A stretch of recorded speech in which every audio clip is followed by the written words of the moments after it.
కమలానికి పవన్ కళ్యాణ్ కటీఫ్ చెప్పబోతున్నారా?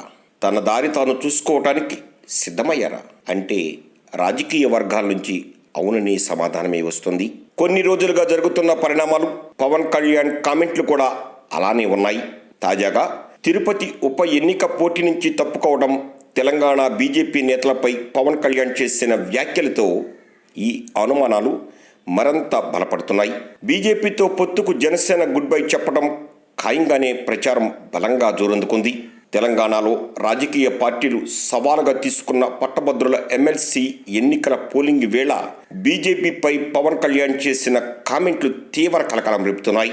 కేంద్ర బీజేపీ జనసేనతో సఖ్యతగా ఉన్నప్పటికీ తెలంగాణ బీజేపీ నేతలు మాత్రం జనసేనను అవమానించారని పవన్ సంచలన వ్యాఖ్యలు చేశారు. అంతేకాదు, హైదరాబాద్ ఎమ్మెల్సీ స్థానానికి టీఆర్ఎస్కు మద్దతిస్తున్నట్లు ప్రకటించారు. జనసేనను చులకనగా చూసేలా తెలంగాణ బీజేపీ నేతలు మాట్లాడారని ఆరోపించారు.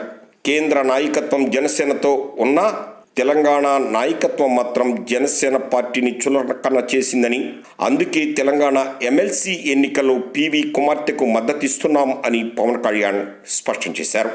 ఎమ్మెల్సీ ఎన్నికల్లో టీఆర్ఎస్కు పవన్ మద్దతు ప్రకటించడం వెనక పెద్ద లెక్కే ఉందంటున్నారు. బీజేపీతో తెగతెంపులు చేసుకోవాలని యోచనలో ఉన్న పవన్ కళ్యాణ్ ముందుగా తెలంగాణ నుంచి ఆ పని మొదలు పెట్టారని బలంగా చెబుతున్నారు. గ్రేటర్ హైదరాబాద్ ఎన్నికల సందర్భంగా చోటు చేసుకుంటున్న పరిణామాలను అస్త్రంగా మార్చుకుని కమలానికి గలక్కి ఇచ్చారని తెలుస్తోంది. గ్రేటర్ ఎన్నికల సమయంలో జనసేన పొత్తు గురించి బీజేపీ ఎంపీ అరవింద్ వివాదాస్పద వ్యాఖ్యలు చేశారు. ఆ సమయంలోనే జన సైనికులు తీవ్రంగా స్పందించారు. అంతేకాదు, అయితే కేంద్ర మంత్రి కిషన్ రెడ్డి పవన్తో చర్చలు జరపడంతో అప్పుడు సమస్య కొక్కిలికొచ్చింది. గ్రేటర్లో జరిగిన పరిణామాలపై గుర్రుగా ఉన్న పవన్ కళ్యాణ్ సమయం చూసి తెలంగాణ బీజేపీని దెబ్బ కొట్టారనే చర్చ రాజకీయ వర్గాల్లో బలంగా జరుగుతుంది.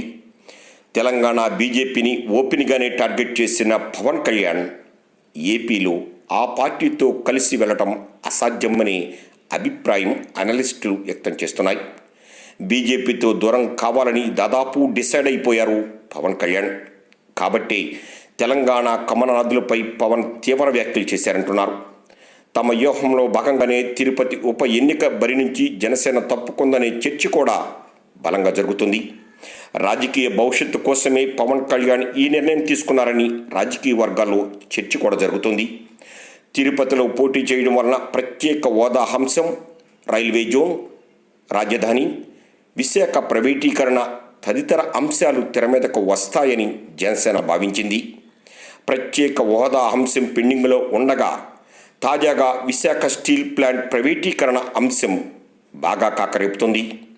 కేంద్ర సర్కారుపై నిర్ణయాలపై ఆంధ్రులు బగ్గుమంటున్నారు.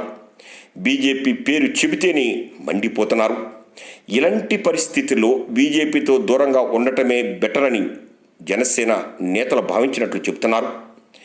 ఏపీ బీజేపీ నేతల తీరుపైన పవన్ అసంతృప్తిగా ఉన్నారని చెబుతున్నారు. ప్రభుత్వంపై పోరాటం చేయకుండా దేవుళ్ల ఫోటోలతో ట్విట్టర్ వ్యాఖ్యలు, రీట్వీట్లు, సామాజిక మాధ్యమాల్లో ఫార్వర్డ్తో సోము వీర్రాజు టీం ఓట్లు రాలతాయా అన్న ప్రశ్న జనసేన నేతల నుంచి వస్తుందట.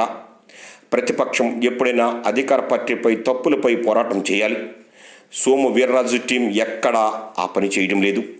రెండోది, సొంత పార్టీని బలోపేతం చేసుకోవలసి ఉండగా బలమైన నాయకులు, కేడర్కు నేతలే అడ్డంకులు వేస్తున్నారనే వైనం స్పష్టంగా కనిపిస్తోంది. కేంద్రం నుంచి భారీగా నిధులు తెచ్చి రాష్ట్రానికి ఏమైనా చేస్తున్నారా అంటే తిరుపతి నుంచి విశాఖ వరకు విక్రయాలే తప్ప ఊతం లేదు.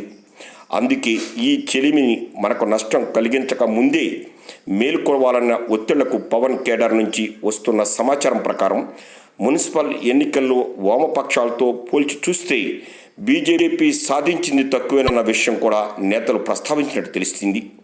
బీజేపీపై ఉన్న వ్యతిరేకత ప్రభావం జనసేన మీద పడుతుందనే భయం కూడా పవన్ కళ్యాణ్లో కనిపిస్తుందట.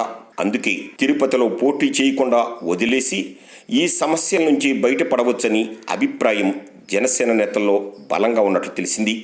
ఫలితాలు తర్వాత ఆ పార్టీ స్టాండ్ తీసుకుని 2024 ఎన్నికలకు వెళతామని ఆ పార్టీలోని కొంతమంది చెబుతున్నారు.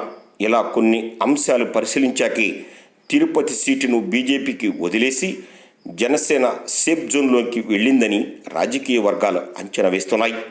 తిరుపతి ఉప ఎన్నిక తర్వాత బీజేపీకి జనసేన గుడ్ బై చెప్పే అవకాశం ఉందని అనలిస్టులు బల్లగుద్ది మరీ చెబుతున్నారు.